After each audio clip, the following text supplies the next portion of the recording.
When I was a little boy, sitting alone in my room in my grandfather's house, the world felt immense. But when I turned on the music of Beethoven or Wagner, something extraordinary happened.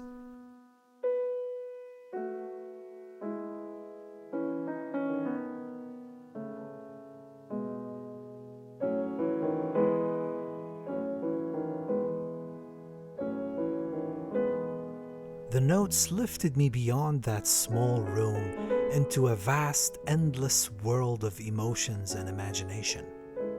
Music has always been a journey, conceptual, emotional, or a physical journey that actually led me from Syria and the Middle East to America, and one that has now led me to a remarkable encounter. In 1840, at age 27, a struggling composer eking out a living in Paris, he poured his soul into a story he published called Pilgrimage to Beethoven. He imagined himself at 12, restless in Leipzig, where shallow operas choked music truth with trendy melodies and empty decorations.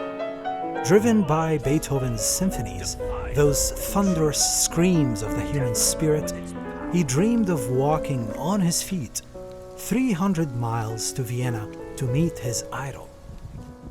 Lacking funds, he spent 2 years composing frivolous dance tunes. 2 years wasted on shallow dance tunes, bathtub music for survival. Gallops and potpourris he called bathtub music. 2 years of this. Ashamed as if he betrayed his muse, yet driven by his longing, and so he set out. Picture it, a boy, boots, caked in mud, braving freezing rain and hunger, his heart pounding with the rhythms of Beethoven's music. Peasants offered bread, skeptics mocked, but he carried on. Vienna's musical horizons became his guiding star. Arriving in Vienna, he faced rejection. Beethoven's servant turned him away, mistaking him for a bothersome fan, until a heartfelt letter won him entry. There, in a dim apartment, he found Beethoven.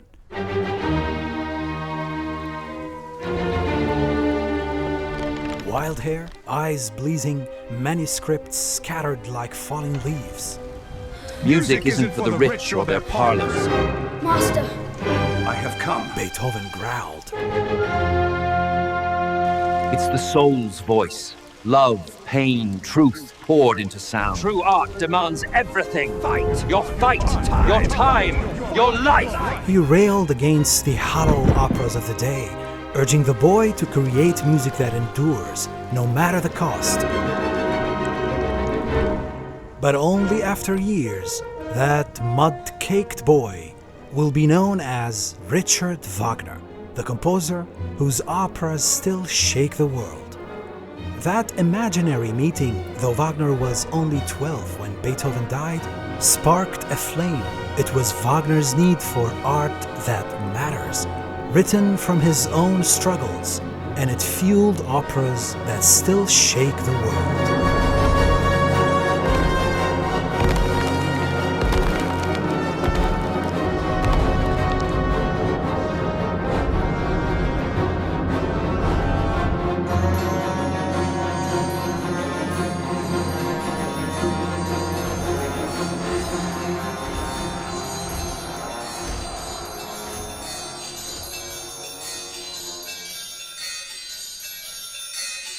Now back to me again. Inspired by Wagner's imagined meeting, I spent the last 5 years tracking his legacy, listening, studying, and finally, after a while, I decided to attend a live performance of one of his operas at the Metropolitan Opera House in New York City. And so I set out to go from Syria to New York City walking on my feet. Really? No, I took the airplane.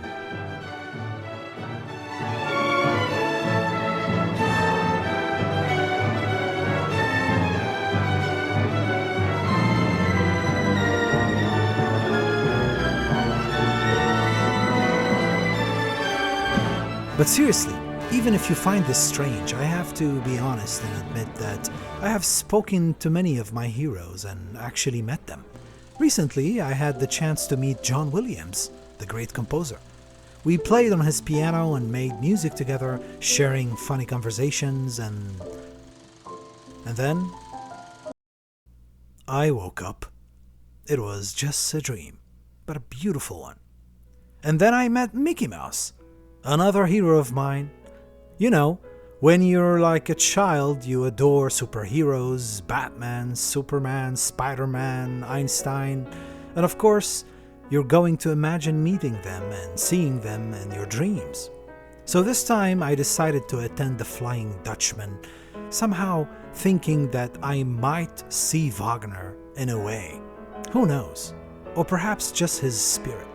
And to my surprise, indeed, his big, deep, blue, gusty, haunted eyes were watching us from nearly every corner of the Metropolitan.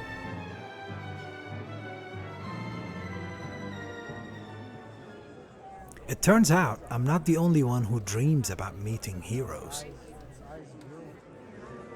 That's his own eye, right? His own eye. Wagner's own eyeball. Howard Shore, one picture to rule them all. And so we finished the opera, and while we were leaving, I saw a white, beautiful long hair, like Gandalf. The wizard from The Lord of the Rings? Yo.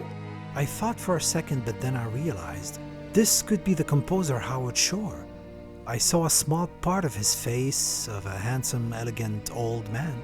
I immediately thought, is that him? He was walking outside, and I went thrilled, running toward him. I thought to myself and told my friend, Could this man be the Maestro Howard Shore? Bro, are you sure? this is impossible. Show yourself!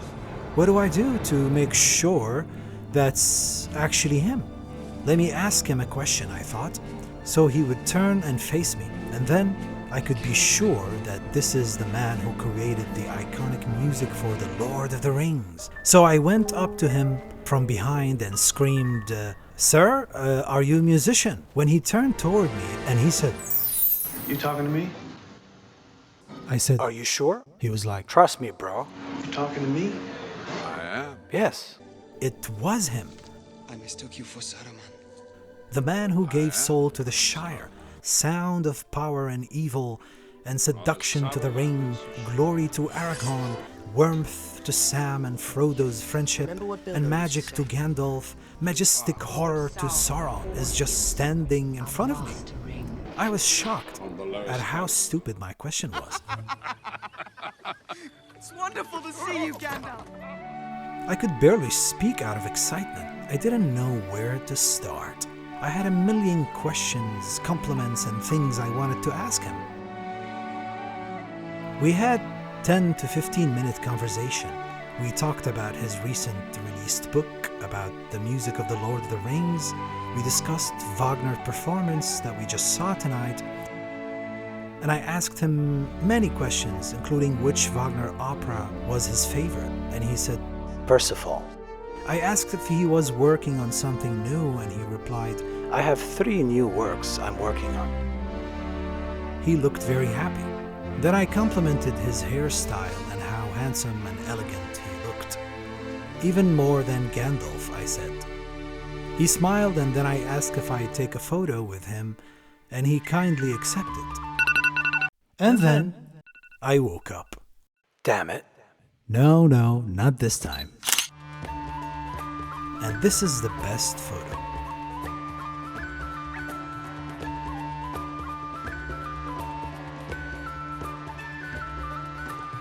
It's not a coincidence that I met Mr. Shore at one of Wagner's opera performances. Mr. Shore has always had a deep love for Richard Wagner's music. And who is that? The composer who technically gave birth to the cinema and film music before we even had cinema. So tell us how opera started. Opera started. Because of they wanted to reach, Yeah, there right? was a woman, and she wanted to scream. Lesen Kind und Sturm. about her feelings. She needed it to really carry all the way up to the sky. Okay, tell me why people should listen to opera in 2 words. Thank you very much. That's it. Sex. Power.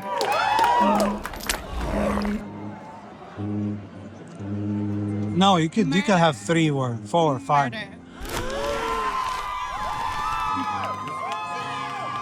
The extremes, like the human experience. We're going to see the human experience like magnified to like a colossal extent through music, poetry, story, dance, set, mythology, and you're gonna feel, Acting. yeah, you're gonna feel like a person. Richard Wagner, Das Rheingold, Act 2. The entry of the gods into Valhalla. Yes, David, as you wish. Brass section with Wagner is interesting. Let's count how many French horns there is. Usually the standard are 4 French horns in any orchestra. Sometimes if it's like cinematic, it could go up to 6. But in late Wagner, it could go up to 8. And this is not to mention the trombones, the tuba, and the Wagner tubas. And sometimes he had 8 harps in the ring. Wow. Can you imagine that? I'm surprised there's just only 1 here. But let's count how many French horns. Because most of the melodies, they're gonna come, the heroic melodies of the character, they're gonna come from here, from the brass section. While Wagner wasn't the first to use leitmotif in music history, he was the composer who developed the technique most effectively to establish space, time, and the characters in his opera. Wagner primarily interests lie in what he called the Gesamtkunstwerk, the total work of art. It's no secret that Wagner was hugely influenced by Beethoven, particularly his motif development. To this day, every musical and especially film composer is inspired and influenced by Richard Wagner in a way or another, and certainly by his theatrical achievements. Howard Shore took a similar epic approach to film scoring for The Lord of the Rings. His music profoundly impacted the film, enhancing its emotional power and fundamentally shaping the narrative. It made the characters and the story and the locations more relatable. His score breathed heart and soul into the movie. Additionally, it's no secret that J.R.R. Tolkien's The Lord of the Rings was highly influenced by Richard Wagner's The Ring of the Nibelung cycle.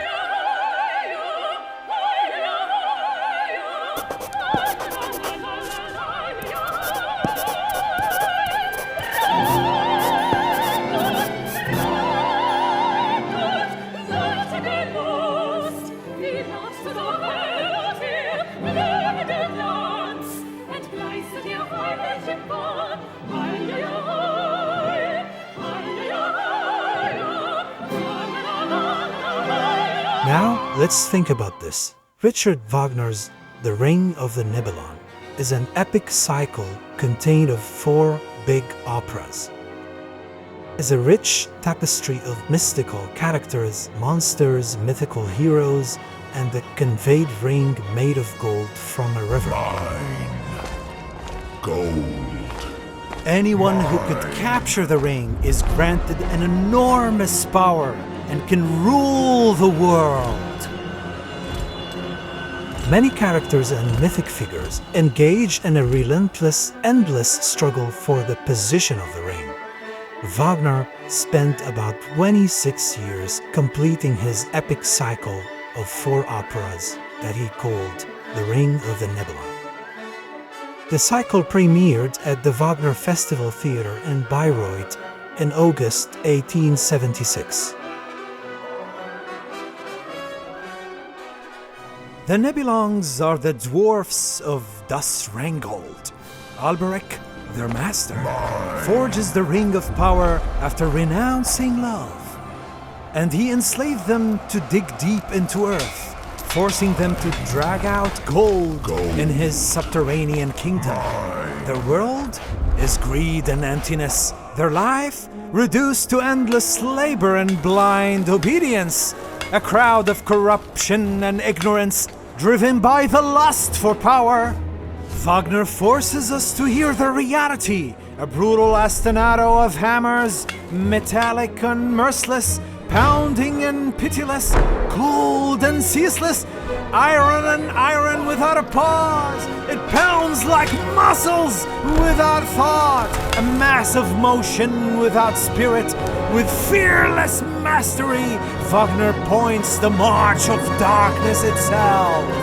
Wagner forces us to hear the reality, a brutal ostinato of hammers, mindless, ignorant, confident, and blinded by power. Blinded by power.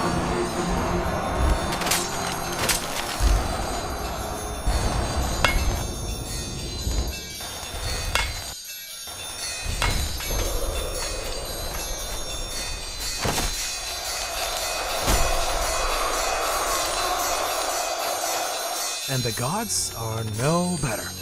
Wagner shows them as manipulative, bounded by deals and lies, willing to exploit and deceive to protect their thrones. His drama strips them from sanctity, exposing their mighty authority as already stained in greed and deception.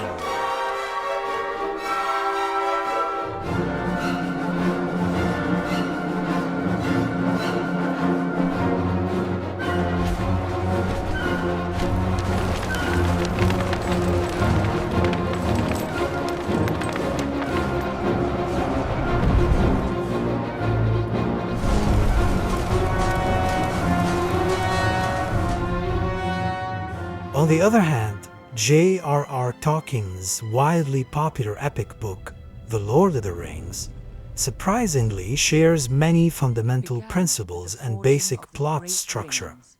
The book also features mythical characters, creatures, heroes, and an epic journey, along with a powerful ring as well.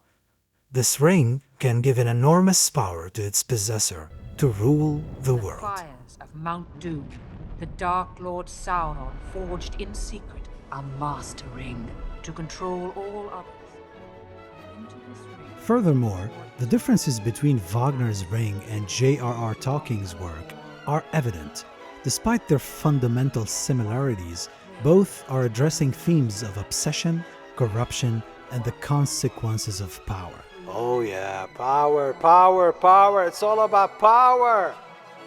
But Wagner and Tolkien take distinct approaches and arrive at completely different conclusions. Oh really? I didn't know that. Wagner concludes and ends his 4 operas with a total destruction of the world, including the demise of the gods. I like that.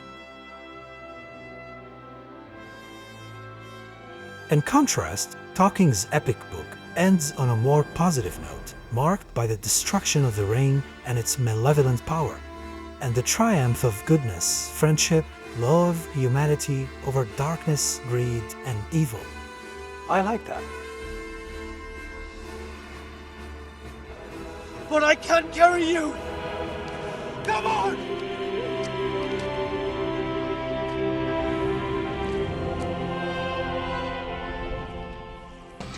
Stories, practically always, a human story is practically always about one thing, aren't they? Death.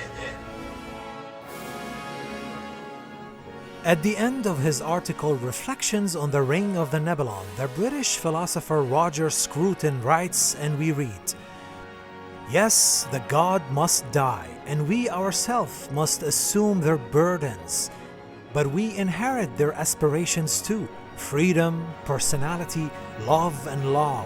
There's no way in which we can achieve those great goods through politics, which, if we put too much faith in it, we will inevitably degenerate into the kind of totalitarian power enjoyed by the dwarf Alberic. But we can create those things in ourselves. And we do this when we recognize the sacred character of our joys and suffering and resolve to be true to them.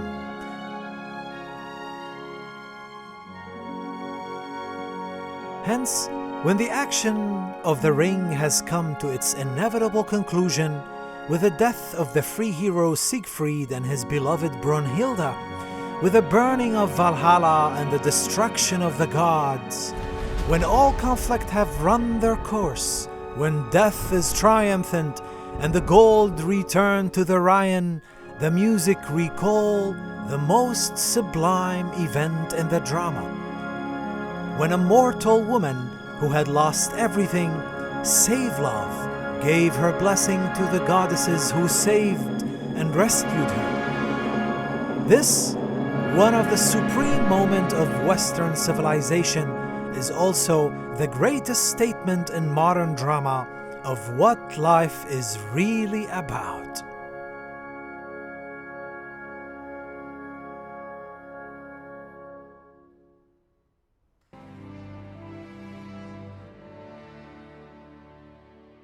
Both Wagner and Howard Shore use the concept of Leitmotif in their music to achieve significant impact. Now let me explain what is a Leitmotif in music. A composer can use a Leitmotif to represent characters, places, or even an abstract idea by creating a short musical fragments, usually just 1 or 2 bars long. Those motifs act as a musical marks, helping us remember and associate specific elements within the composition to the story and its characters.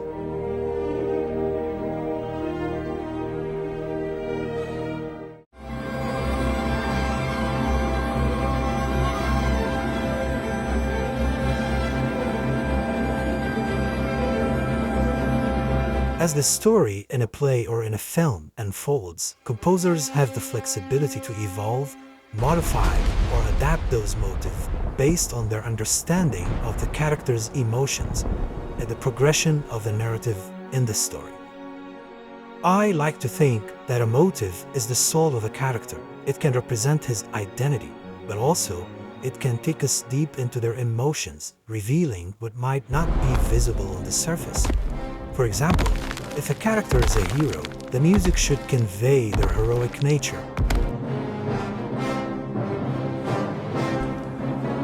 When, for example, our hero is facing challenges and adversity, the motive, also representing them, should subtly and yet precisely change to evoke those feelings in us as well. It should reflect also adversity and challenges, while keeping at the same time the character's nature.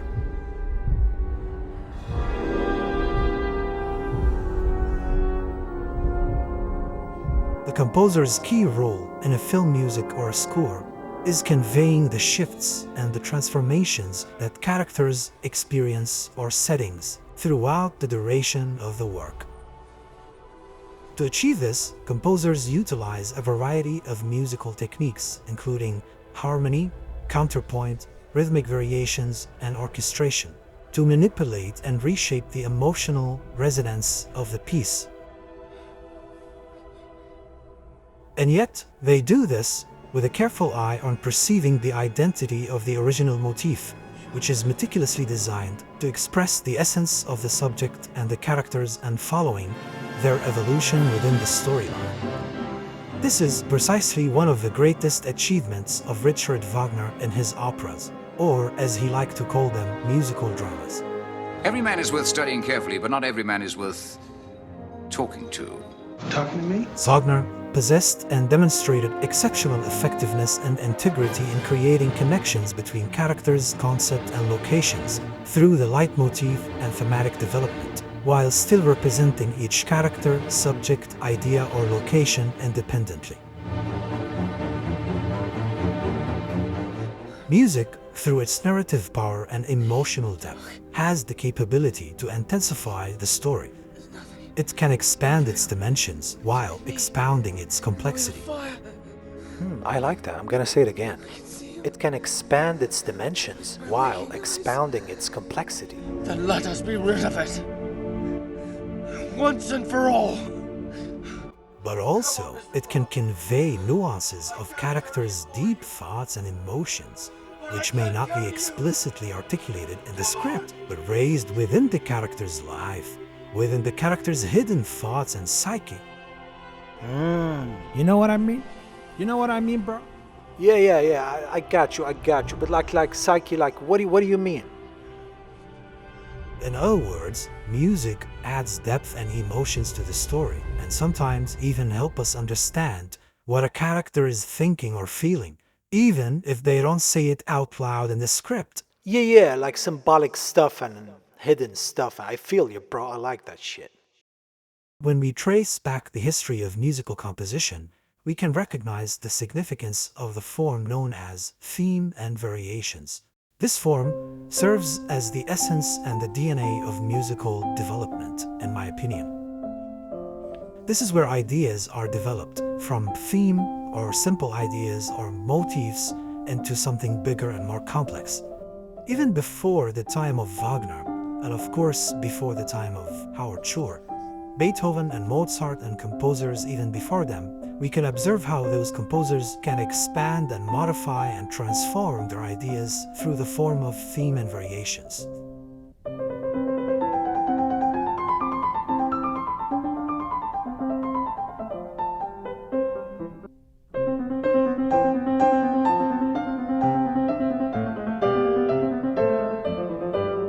And of course, there are many examples of theme and variation found in classical music repertoire.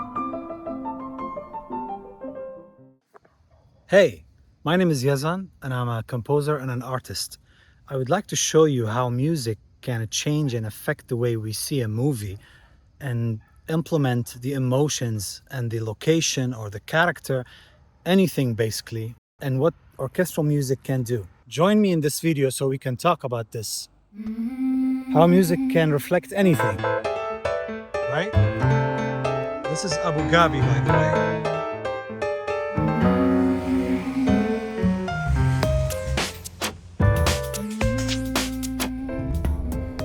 Nature begins with the smallest building blocks, a cell, a strands of DNA, an atom.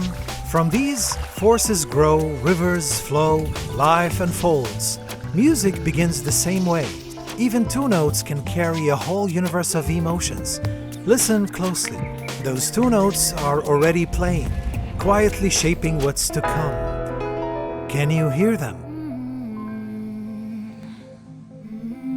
Now I would like to share with you a section from my own music composed originally for a sci-fi comedy TV show I was asked to score not long ago. After reading the script, I tried to imagine the psychology and emotions of the protagonist, an astronaut alone in her spaceship facing uncertainty and doubts.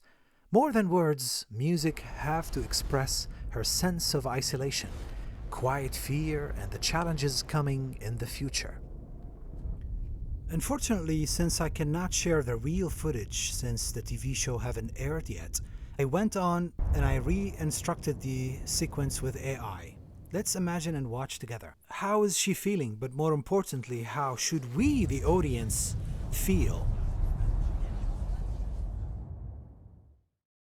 It is almost impossible to express exact feelings with words.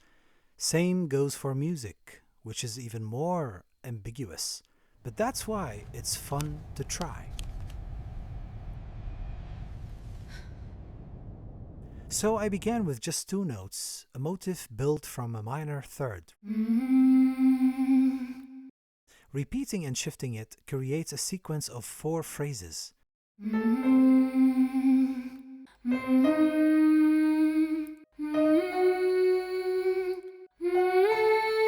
The motif circles back to its starting pitch, but in a higher octave this time, completing the cycle and resolving back to the home key A minor.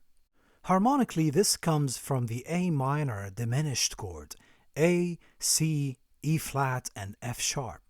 Each note becomes the root of a new minor chord, all related by minor thirds. This results in a diminished cycle of 4 successive minor chords, bound together by symmetry, yet always unstable.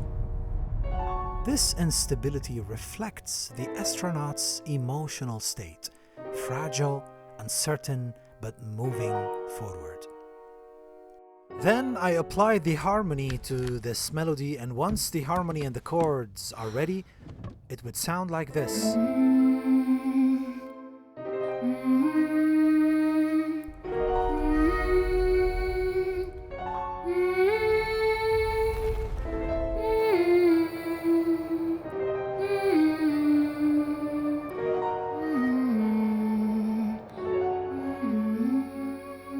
After that, the orchestration comes. After the orchestration, the music would look like this.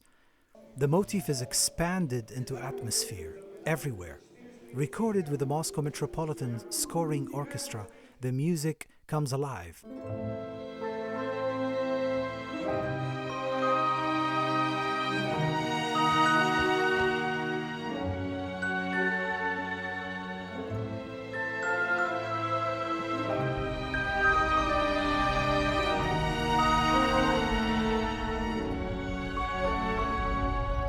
Systems compromised. Impact imminent.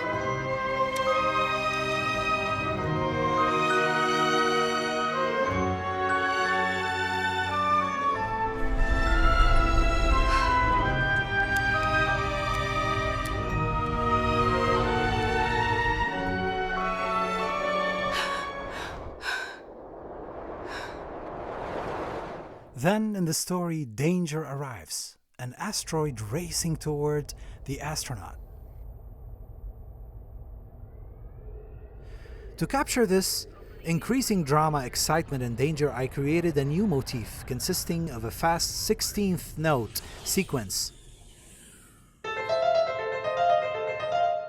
Then I introduced a similar section in the following bar to balance the first and create dynamic interplay between those two musical phrases.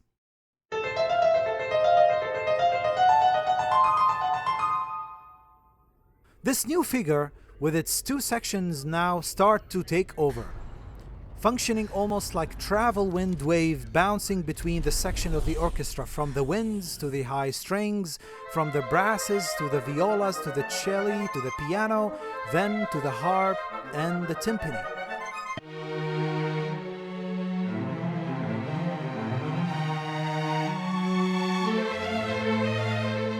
It's driving, restless texture that moves rapidly across the whole orchestra, from winds to high strings, from brass to piano, harp and timpani.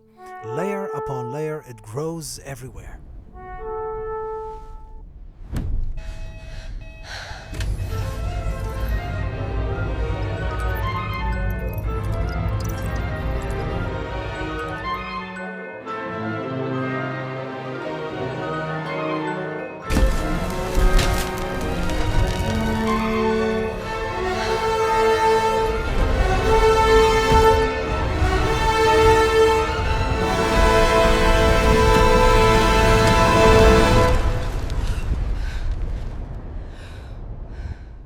Now once again, from the same two-note motif, let's try and show how we can also derive completely a different emotional meaning from the same two-note motif. In the final third variation, I returned to the same motif but reshaped it again.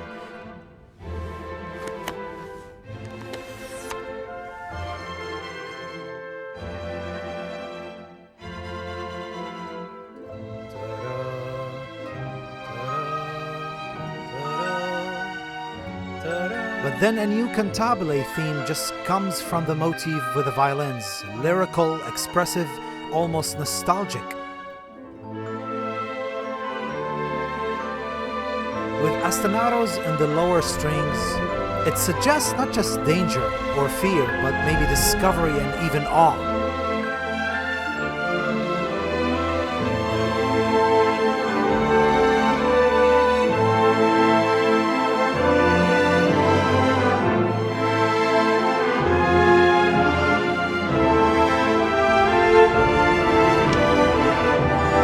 By the end, it feels though the music is telling us, yes, there's still uncertainty, but within lies something tender, harmonic, and deeply human.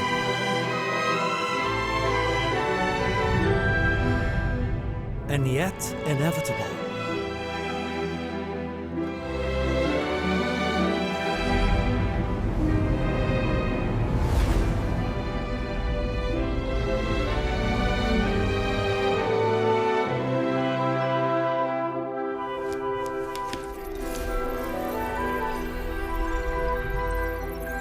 The same two notes now carry many meanings: fear, struggle, hope, and memory.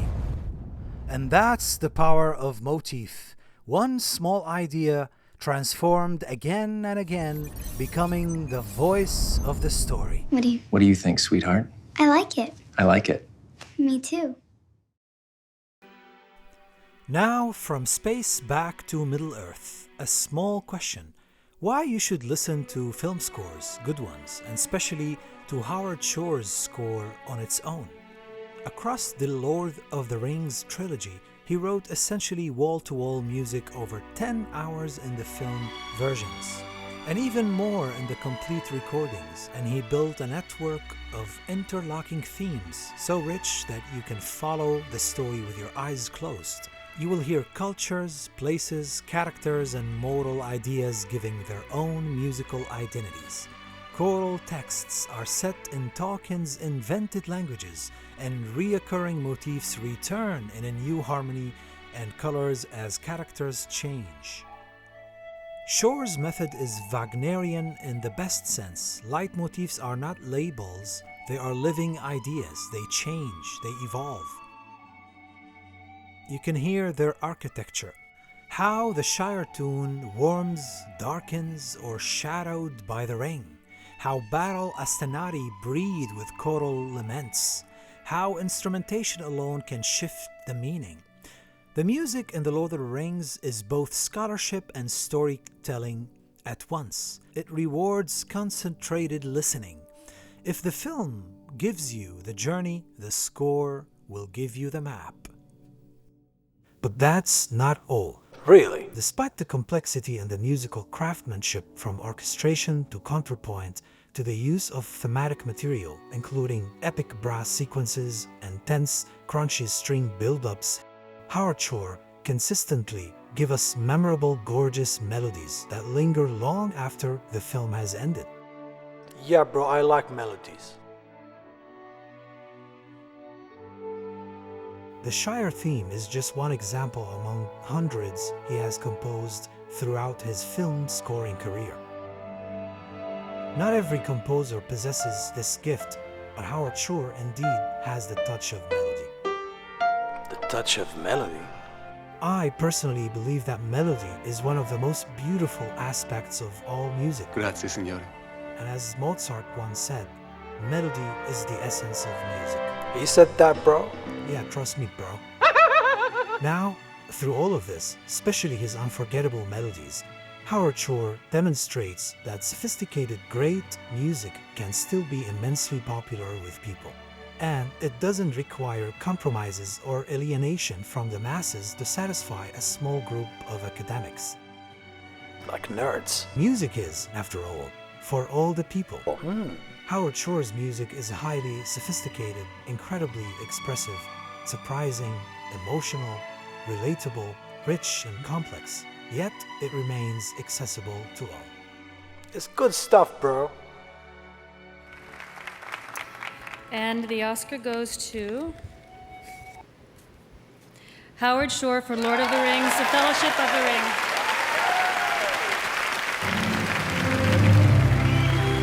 This is the first Oscar for Howard Shore. For the film score, he enlisted the 96-piece London Philharmonic Orchestra and the choral group, The Voices of London.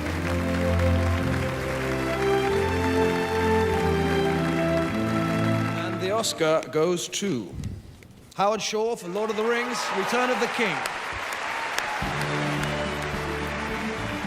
Including his nomination this year for Original Song, This is Howard Shore's third nomination and second Academy Award. Howard Shore, throughout all his film scoring career, but especially in the Lord of the Rings music, he managed to make every single film fan across the globe enjoy and immerse themselves in a modern, classical, sophisticated orchestral music. And despite all its complexity, and most importantly, still he did so with no artistic compromise. And that, in my opinion, is a noble, sublime achievement. Yo, that's dope, bro. That's really dope. And so, after a great conversation, I asked Howard Shore if I could take a picture with him, and he kindly accepted. Wait, did I mention this already? Yeah, well, just in case. Dude. Then, out of respect, I decided to end the conversation, so I said goodbye to the maestro, and we all left the opera house, each to his own destination. But I will always remember this beautiful encounter with this great artist that just happened accidentally, and yet I felt somehow it was destined to happen. Now, how would you feel after seeing one of your heroes in life just like that? Bro, it's deep, deep.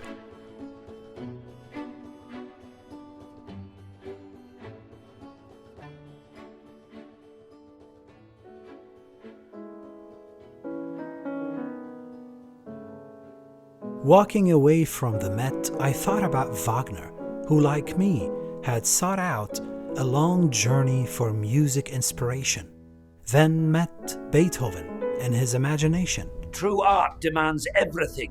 Your fight, your time, your life. Against all odds, not just to meet a hero, but to think about what true art is and why it matters. How do I make true music? For Wagner, the road was Vienna.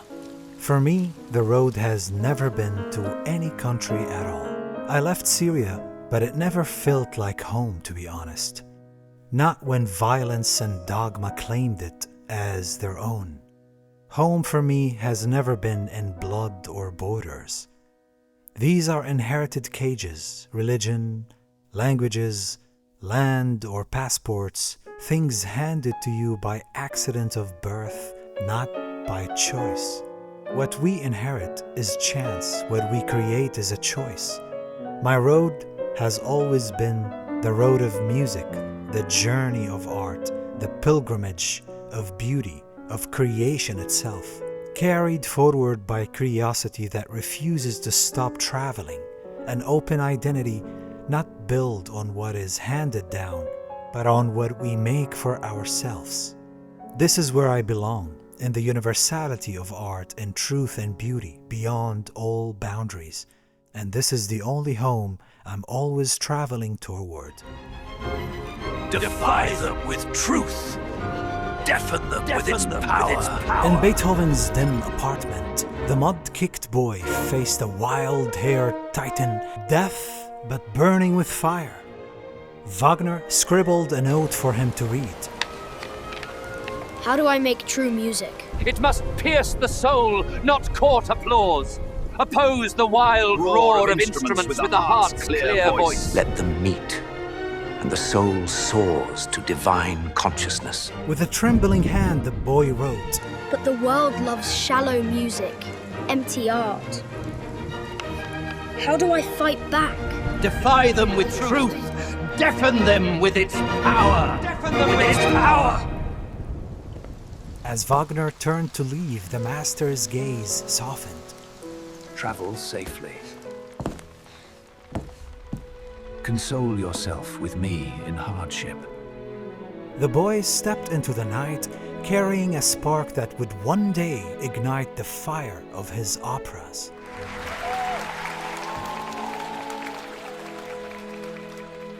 When I was that little boy in my grandfather's house, Beethoven's 4 notes lifted me beyond 4 walls into a boundless world.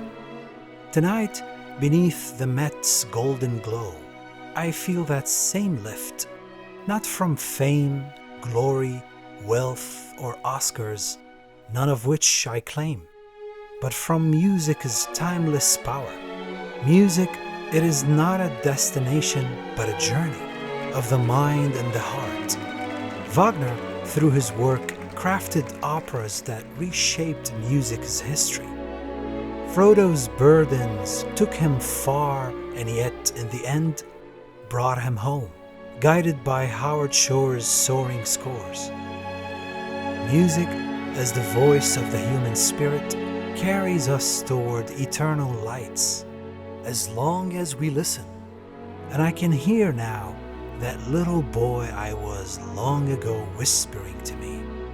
Music will always bring you peace, beauty, and hope. So keep it alive singing within, and may it be a light for you in dark places when all other lights go out. May it be a light for you in dark places when all other lights go out.